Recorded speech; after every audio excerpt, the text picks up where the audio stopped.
Next topic is force on a current carrying conductor placed in a magnetic field.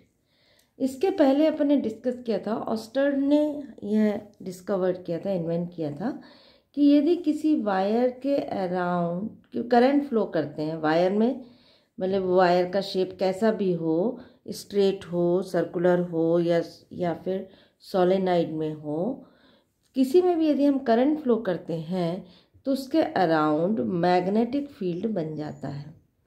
ये ऑस्टर्ड ने discover किया था और इसको अपन ने एक्सप्लेन किया था 3 शेप में, स्ट्रेट लाइन में और सर्कुलर कॉइल के फॉर्म में और सोलेनॉइड के फॉर्म में, कि मैग्नेटिक फील्ड कैसे बनता है। एम्पियर एक साइंटिस्ट था, उसने इसके आगे इसको एक्सटेंड किया। उसने कहा कि ये वायर जिसमें हम करंट फ्लो कर रहे हैं उसके अराउंड मैग्नेटिक फील्ड यदि बन रहा है तो इसी वायर को हम अगेन किसी दूसरे मैग्नेटिक फील्ड में रख देते हैं। जैसे कि मैग्नेट है, शू मैग्नेट है, और इस शू मैग्नेट के बीच में इस वायर को रख देते हैं, तब क्या होगा वो देखते हैं। तो उन्होंने एक एक्सपेरिमेंट किया और एक वायर ली और वायर को उसमें करंट फ्लो की और उसको मैग्नेटिक फील्ड में रख दिया। मैग्नेटिक फील्ड का मतलब ये कि यहाँ पे नॉर्थ पोल है, यहाँ साउथ पोल है, तो magnetic lines of force north pole से साउथ पोल में जाएंगी। ऐसी एक नहीं, बहुत सारी magnetic field lines north pole से साउथ पोल में जाएंगी। तो यहाँ पर हम देख रहे हैं कि मैग्नेटिक फील्ड जो है वो यूनिफॉर्म मैग्नेटिक फील्ड यहाँ पर बन रहा है। अब इस मैग्नेटिक फील्ड में जब ऐसी वायर को रखा जिसमें ऑलरेडी करंट फ्लो हो रही है, तो एम्पियर ने ये ऑब्जर्व किया कि यहाँ पर इस AB वायर के अंदर एक फोर्स एक्ट होने लगता है और यह AB वायर अपनी जगह से दूसरे डायरेक्शन में मूव हो जाती है। मीन्स यहाँ इस वायर के ऊपर एक फोर्स एक्ट हो रहा है। यही हमको आगे पढ़ना है कि ये फोर्स जो एक्ट हो रहा है इसकी वैल्यू कितना है, ये मैग्नीट्यूड कितना है, ये किस किस फैक्टर पे डिपेंड कर रहा है।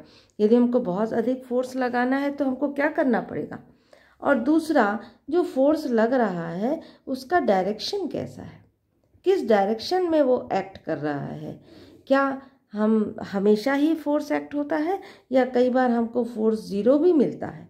यह सब अपन इस एक्सपेरिमेंट में डिस्कस करेंगे। तो इसके लिए एक्सपेरिमेंट का एक पैटर्न उन्होंने बनाया, उसको अपन देखेंगे।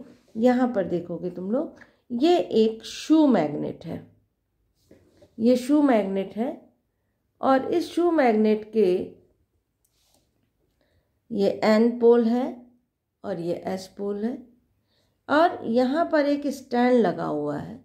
ये स्टैंड है, इस स्टैंड में एक ये AB रॉड है। इस AB रॉड जो कि एल्यूमिनियम की बनी हुई है और इस AB रॉड को हैंग कर दिया गया है इस स्टैंड के थ्रू एक हॉर्स शू के बीच में। अब यहाँ पर हम देखेंगे कि एक करंट फ्लो करने के लिए एक अरेंजमेंट लगाया है। तो उन्होंने क्या किया, A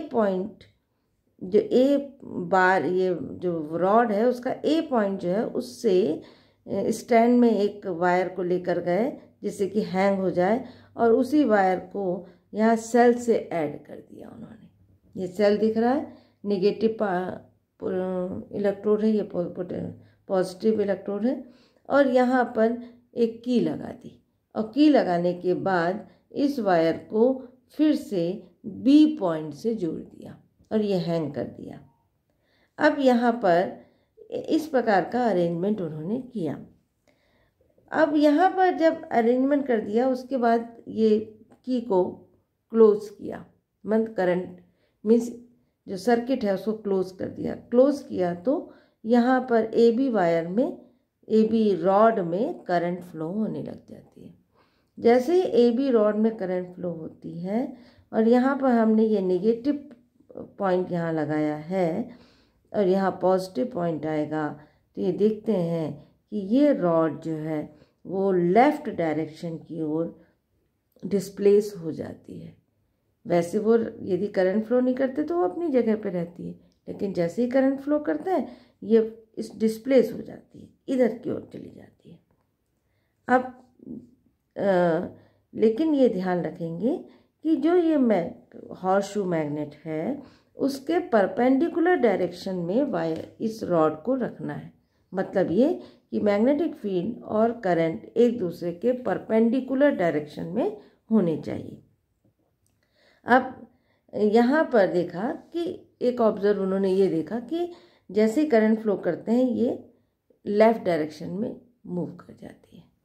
अब जैसे करंट यहाँ पर एक रिहोस्टेट भी यदि हम लगा दें, एक रिहोस्टेट लगा दें और उसमें यदि हम करंट की वैल्यू बढ़ाएं तो देखते हैं कि जैसे जैसे हम करंट की वैल्यू बढ़ा रहे हैं वैसे वैसे इसका जो फोर्स लग रहा है वो ज़्यादा लग रहा है। मीन्स फोर्स जो लग रहा है वो डिपेंड कर रहा है कि करंट कितना फ्लो हो रहा है। यदि करंट ज़्यादा फ्लो होगा तो मैग्नेटिक फील्ड इसके अंदर उतनी अधिक बनेगी और यहाँ पर फोर्स भी उतना ही मैक्सिमम लगेगा।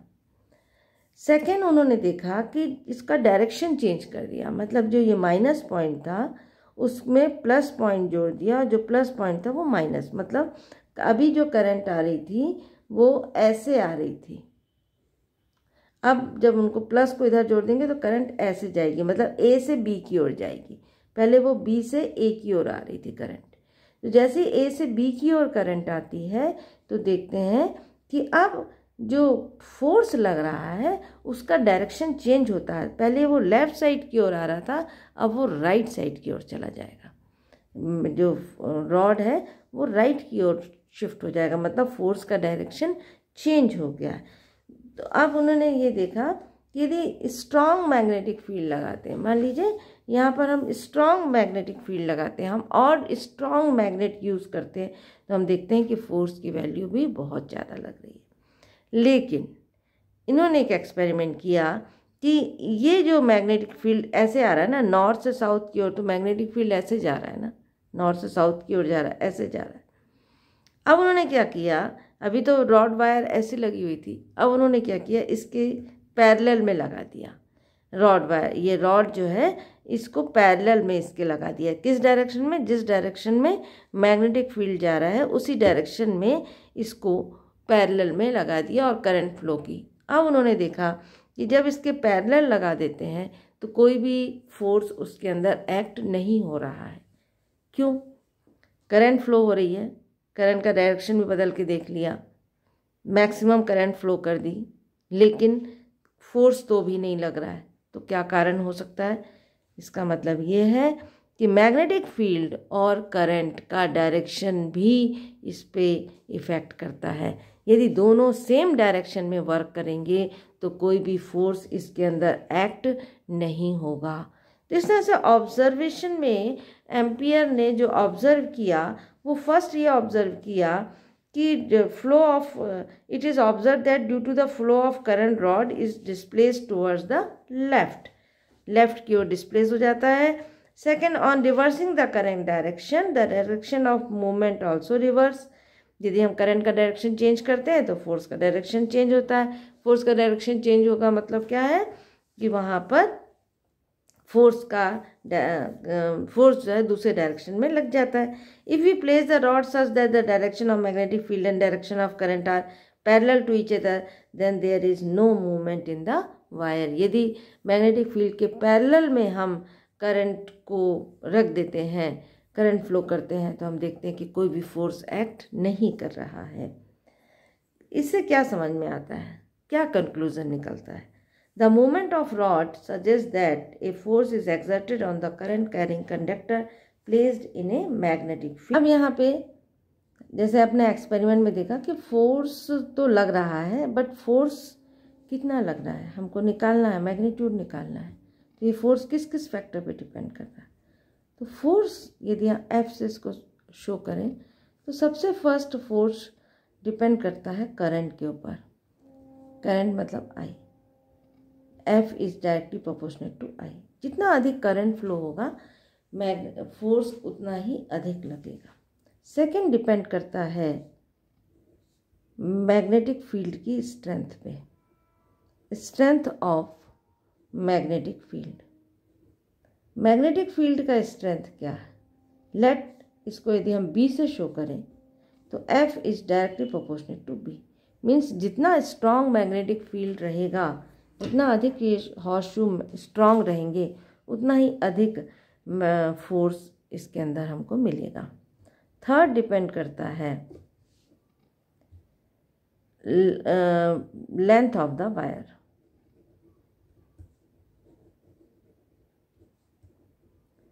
लेंथ ऑफ द वायर, यदि हम वायर की लेंथ बढ़ा देते हैं तो हम देखते हैं कि फोर्स भी हमको उतना ही अधिक मिल रहा है।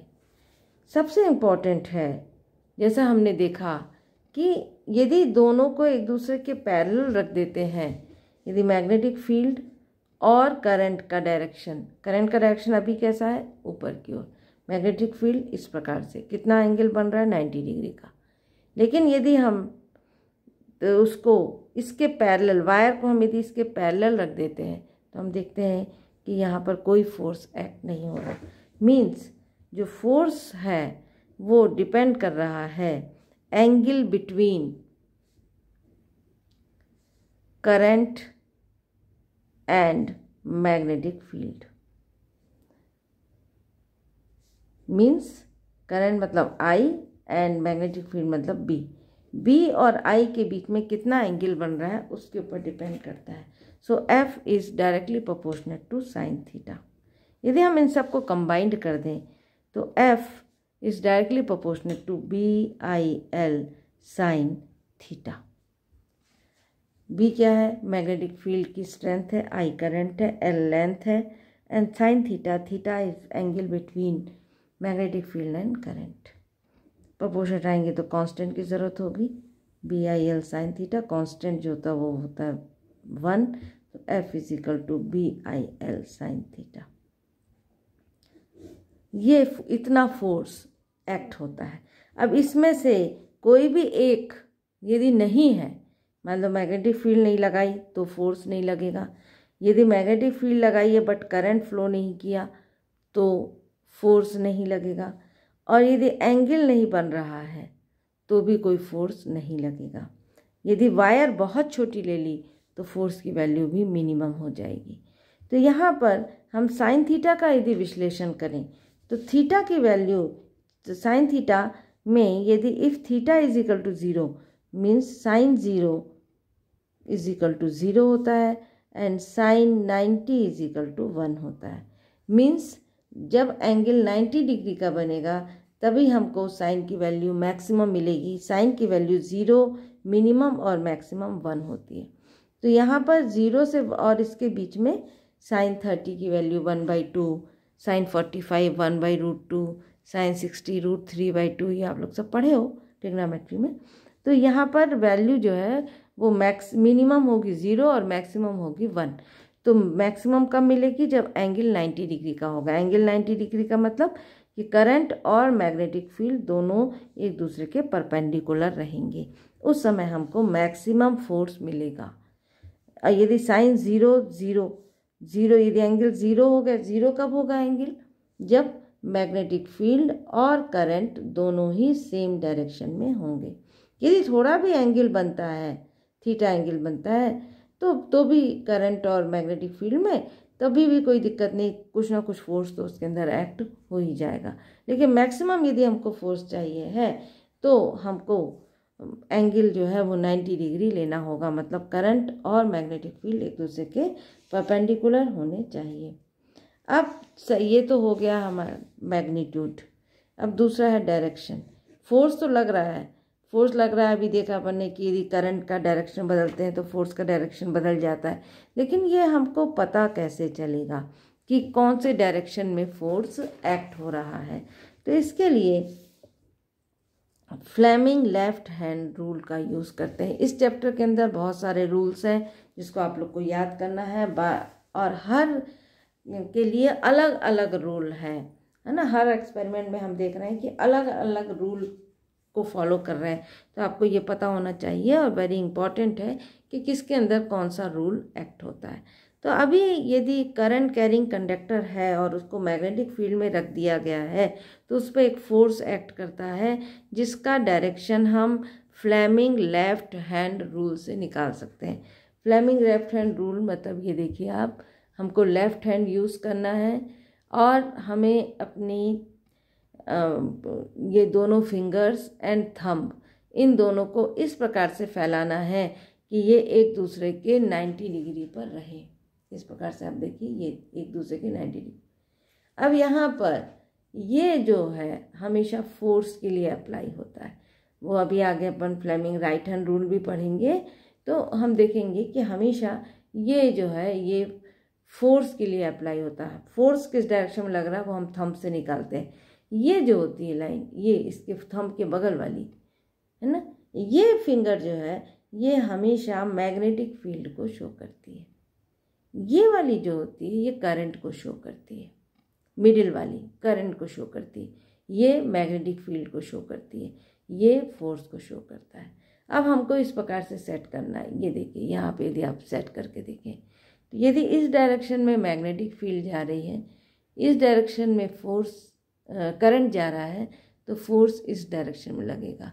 मीन्स अब बात करें तो यदि ये एक्स डायरेक्शन है, ये वाई डायरेक्शन है, तो हमारा जो फोर्स लगेगा वो जेड डायरेक्शन में लगेगा।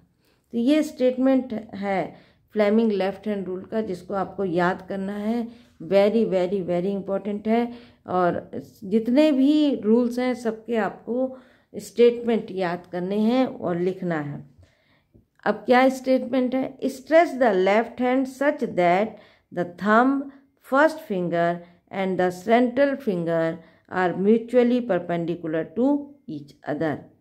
If the first finger in the direction of the magnetic field and the central finger points in the direction of current, then the thumb will point in the direction of motion or movement or force. ये देखिए आपको diagram में समझ में आ रहा होगा।